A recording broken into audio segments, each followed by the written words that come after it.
Hola. Iniciamos hoy una exploración centrada en un viejo conocido para quienes trabajamos con audio. Ese sonido como denso, ¿no? Congestionado. Congestionado. Que hace que una mezcla suene... ¿fangosa? O muddy, que le dicen. Exacto. Esa sensación de que, los instrumentos como que se apelmazan, pierden definición, su lugar. Falta claridad, ¿viste? Como si hubiera una manta ahí tapando todo. Es un problema súper común. Totalmente. Y para ver cómo se soluciona, nos vamos a basar en una fuente bien práctica. Un video de YouTube del canal Mastering.com. Ah, sí. Es la tercera parte de una serie que ellos llaman el EQ Challenge. Así que el foco va a estar puesto en cómo usar el ecualizador para limpiar ese sonido. Claro. Y es un desafío que, como dicen en el video, aparece muchísimo en ciertos estilos. Sobre todo, donde hay muchos instrumentos ahí peleando por espacio, ¿no? Como en una banda de rock típica. Ah, sí, guitarras, bajo, batería, voces. Exacto. La densidad es parte del sonido a veces. Pero también puede ser la fuente de ese fango. Justo. Y el objetivo que plantea esta guía es bien directo: conseguir más claridad, más definición. O sea, crear espacio para que lo importante de la mezcla como que respire, ¿no? Que se escuche bien sin perderse en la maraña. Ahora, ojo, antes de meternos de lleno en las soluciones con EQ, el material de mastering.com recalca algo importante. ¿Qué cosa? Dan por sentado que ya se saben algunas cosas, ¿viste? Mencionan que ya hablaron antes de los fundamentos del ecualizador, de separación, de claridad general, en las partes 1 y 2 de su serie. Es bueno tenerlo presente. Buen punto, sí. Y remarcan dos cosas que son como pilares, ¿no? Antes siquiera de tocar un potenciómetro para quitar fango. Ajá. Primero, la importancia crítica, pero crítica, de tener un entorno de escucha que sea fiable. O sea, monitores de estudio bien puestos, sala tratada. Lo ideal, sí. O al menos unos auriculares de diadema abiertos buenos. O si no tenés eso, conocer pero muy bien cómo suena tu equipo, las mañas que tiene. Fundamental. Es que es imposible arreglar frecuencias si no las oís bien. Es como querer pintar a oscuras. No. Tenés que poder confiar en lo que escuchás. Tal cual.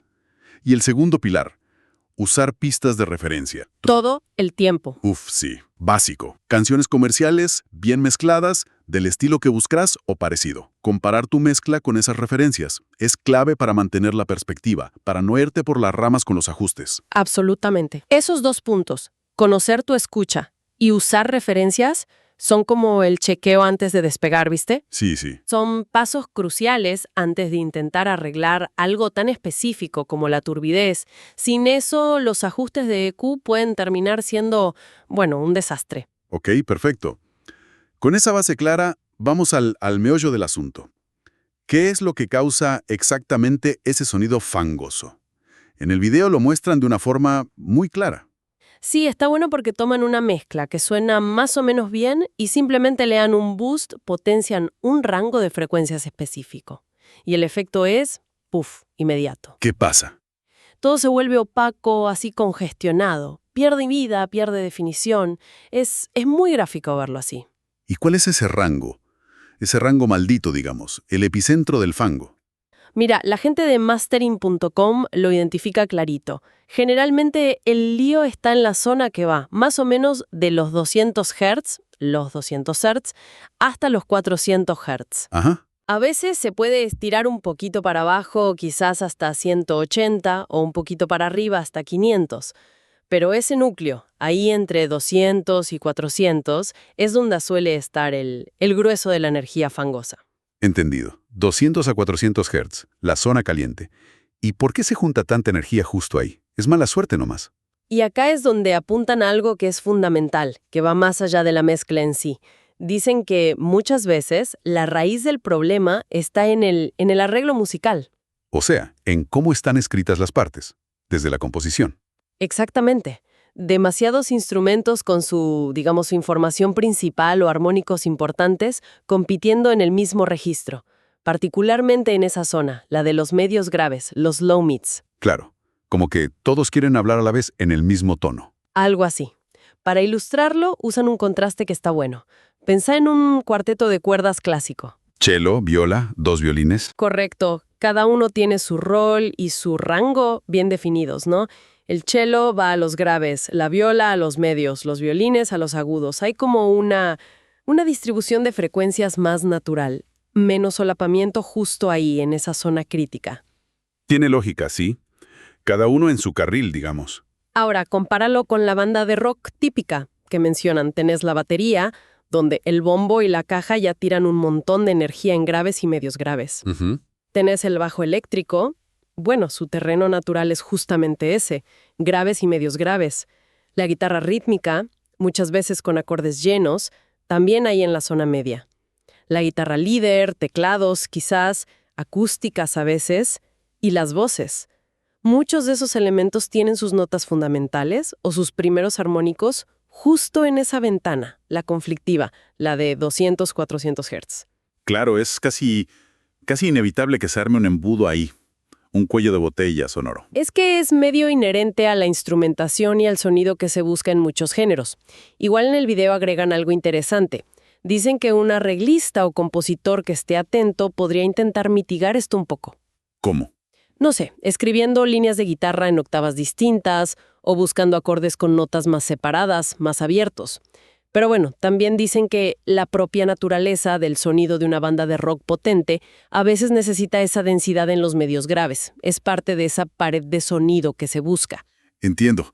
O sea, no siempre se puede evitar del todo solo con el arreglo, aunque ayuda a tenerlo en cuenta. Y supongo que cómo se graba también influye, ¿no? Sobre todo si grabamos en casa. Definitivamente. Lo mencionan medio al pasar, pero es súper relevante.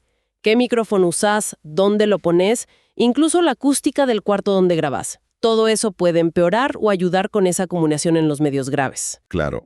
Un micrófono que no es el adecuado o mal puesto en un ampli de guitarra, por ejemplo, te puede capturar un exceso de esa energía justo ahí, de ese fango. Bien, entonces el panorama está claro. Acumulación problemática entre 200-400 Hz, causada sobre todo por cómo se juntan los instrumentos en el arreglo, y a veces la grabación le echa más leña al fuego. Ahora, ¿cómo entramos a limpiar con la herramienta estrella del video, que es el ecualizador? Presentan 3 estrategias principales. No, Así es. 3 enfoques clave usando la EQ. El primero es casi como una regla de oro, una medida preventiva. A ver, ¿cuál sería? La primera movida que proponen, y la verdad que suena bastante lógico, es simple. Evitar potenciar, o sea, evitar hacer un boost en ese rango problemático de 200-400 Hz. Claro. Si esa zona ya está congestionada de por sí, meterle más energía con el EQ es como echarle nafta al fuego. Solo va a empeorar la turbidez. Tiene todo el sentido del mundo. De hecho, sugieren algo interesante para cuando buscas darle calidez o cuerpo a algo. Ajá. En vez de caer en la tentación de realzar esos medios graves, probar lo contrario. Hacer un corte suave, un cut, en los agudos o en los medios altos. Dicen que perceptivamente a veces el efecto es parecido. Un sonido menos brillante puede sentirse más cálido, pero sin añadir congestión donde ya sobra. Es una alternativa astuta, sí. Y agregan una advertencia importante sobre potenciar frecuencias más graves, digamos por debajo de los 200 Hz. ¿Qué pasa ahí? Si decidís realzar, por ejemplo, la fundamental de un bajo, ponele a 100 Hz para que tenga más peso, recomiendan mucho no hacerlo con una Q, un ancho de banda muy estrecho. ¿Por qué específicamente? ¿Qué problema trae una Q estrecha ahí abajo? Porque si realzas un pedacito muy chiquito de frecuencias de forma muy fuerte, corres el riesgo de que solo algunas notas del instrumento, justo las que caen en esa frecuencia que realzaste, salten de volumen de una forma muy bestia, poco natural. Ah, claro. Y terminas con un bajo que suena desparejo. Algunas notas retumban y otras quedan flacas. Por eso, si necesitas realzar graves o medios graves, la sugerencia es usar una Q amplia que afecte a un rango más grande, de forma más musical, más suave. Ah, claro. Para que el realce sea más parejo, afecte a más notas del instrumento. Muy buena aclaración. Entonces, primera estrategia, no potenciar la zona 200-400 Hz, y si potencias graves, que sea con Q amplia. ¿Cuál es el segundo paso que proponen? La segunda técnica ya es más activa, no solo prevenir. Consiste en aplicar cortes, cuts, pero selectivos, bien quirúrgicos, justo en esa zona de 200-400 Hz, pero actuando sobre los canales individuales de los instrumentos o en buses de grupo. Acá ya estamos quitando energía donde sobra, a propósito. Entendido. Ir a la fuente del problema, pista por pista. En el video dan ejemplos concretos, ¿cierto? Sí, muestran un caso muy claro. En una pista de voz principal aplican un corte de menos 1.5 decibelios, dB, que es bastante sutil, centrado más o menos en 281 Hz, y explican por qué hacer esto tiene como un doble beneficio. A ver, ¿cuáles son? Primero, obviamente, limpia la propia pista de voz. Le saca esa resonancia medio nasal o acartonada que a veces se junta en los medios graves de la voz. Y eso permite que la zona de medios altos, donde está la inteligibilidad, la presencia, el aire, destaque más. Hace que la voz corte mejor en la mezcla, sin tener que subirle el volumen a lo loco. Y el segundo beneficio me imagino que tiene que ver con el efecto en toda la mezcla. Exacto. Como la voz suele ser uno de los elementos más importantes, con más energía en una mezcla pop o rock, limpiar su aporte a esa zona congestionada de 200-400 Hz, bueno, tiene un efecto que se nota bastante en reducir la turbidez general de toda la mezcla. Claro. Es como matar dos pájaros de un tiro. Mejora la voz y despeja el conjunto. Muy eficiente, sí. Recuerdo que también mostraban otro ejemplo que en el bajo, ¿puede ser? Correcto.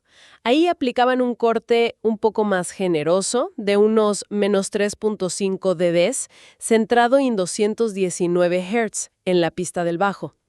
Y mencionan explícitamente que estos cortes no solo se hacen en pistas individuales. Ajá. Si tenés, por ejemplo, varias guitarras rítmicas que van todas a un bus de grupo, podrías aplicar un único corte en ese bus para limpiar el sonido de todas las guitarras juntas en esa zona problemática. Tratar grupos de instrumentos que aportan al fango de forma conjunta. Vale. Entonces, la segunda estrategia es la limpieza selectiva. Canales individuales o grupos, quitando energía en la zona crítica. Y nos queda una tercera técnica según mastering.com. Sí, hay como una tercera capa de acción que proponen. Y esta es aplicar un corte, generalmente más amplio y sutil, en esa misma región de 200-400 Hz, pero esta vez actuando directamente sobre el mix bus, o sea, el bus maestro, por donde pasa toda la mezcla sumada antes de salir. Ah, o sea, un ajuste ya global que afecta todo. En el video lo hacen, ¿te acuerdas los detalles? Sí, aplican un corte de unos 2 decibeles. Bastante suave, centrado alrededor de los 317 Hz, en el bus maestro. Y es en una observación interesante. Este ajuste lo realizan incluso después de haber hecho ya cortes en canales individuales como la voz y el bajo. Es como un pulido final, digamos. O quizá no siempre es el último paso. ¿Mencionaron algo del flujo de trabajo? Buen punto, sí. Agregan ese matiz sobre el orden. Señalan que si alguien usa un flujo de trabajo de mezcla hacia atrás, eso que llaman top-down mixing. ¿Qué es empezar por el máster, luego grupos, luego canales? Exacto. En ese caso, este corte en el bus maestro podría ser una de las primeras cosas que haces para establecer ya una base más limpia, más clara, desde el vamos. Interesante esa forma de trabajar. En la demo del video, la verdad que se nota cómo ese pequeño corte en el bus maestro hace que toda la mezcla como que se abra un poco más. Gana esa sensación de espacio, de claridad general. Definitivamente tiene ese efecto, como de quitar un velo. Pero acá, ojo, viene la advertencia más importante que hacen en el video sobre esta técnica. Muchísimo cuidado con pasarse de rosca. ¿Por qué? Cortar demasiado en la zona de medios, y sobre todo en los medios graves, 200-400 Hz, te puede llevar muy rápido a un sonido que describen como hueco o scooped. ¿Te referís a ese sonido como como si le hubieran sacado todo el centro? Que suena delgado, sin fuerza, así. Justo eso. Perdes el cuerpo de los instrumentos, el peso, la calidez fundamental. Es que mucha información importante vive también en esa zona, ¿entendés? Claro, no es cuestión de borrarla del mapa. Para nada. Por eso, la sutileza es absolutamente clave cuando ecualizas el bus maestro. La recomendación explícita de mastering.com es no cortar mucho más de 0.5 o 2 decibeles como máximo en esa área, a menos que tengas muchísima experiencia y sepas exactamente qué estás buscando. Un corte muy bestia ahí te puede destruir la cohesión y el impacto de la mezcla. Clarísimo. Moderación es la palabra clave en el bus maestro.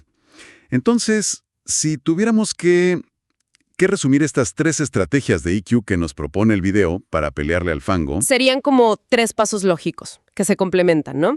1, no sumar más. Evitar potenciar la zona crítica de 200 a 400 Hz. Si querés calidez, pensá en cortar agudos como alternativa.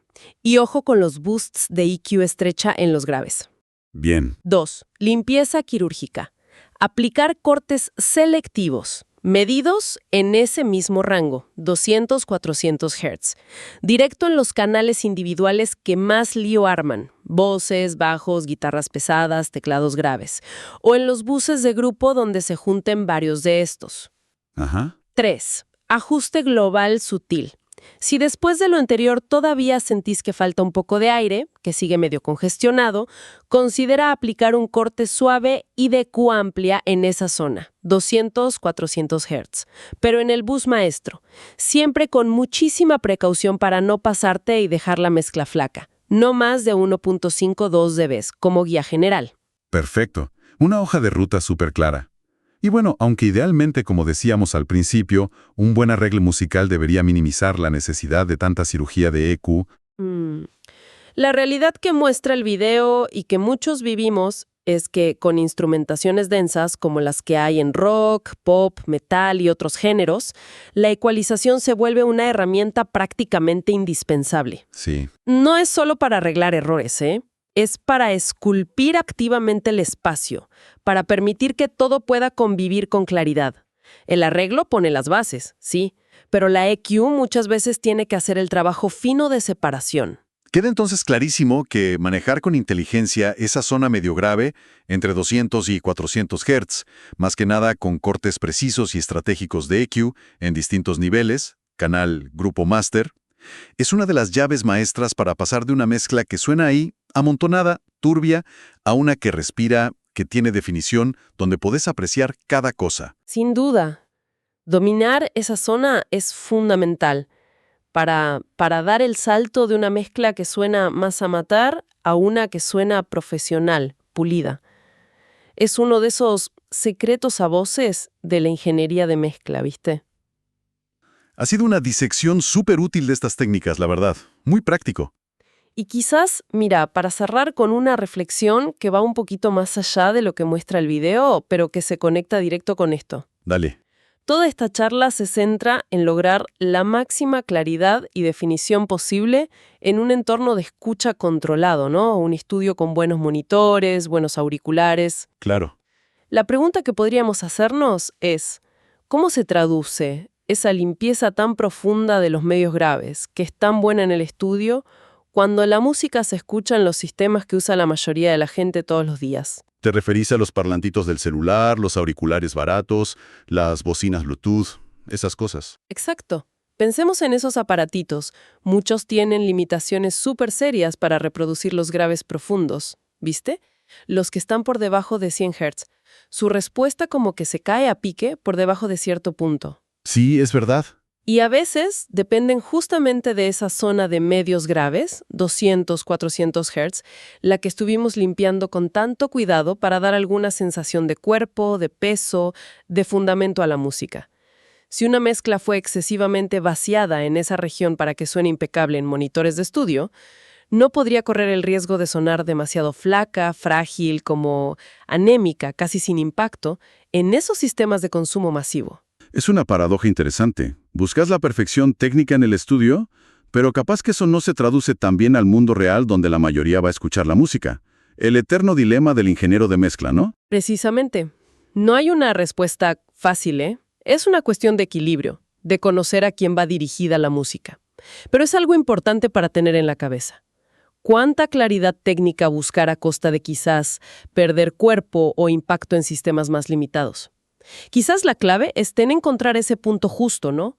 Donde la mezcla sea clara, definida, pero sin sacrificar del todo esa energía en los medios graves, que puede ser crucial para que funcione bien en un montón de dispositivos distintos.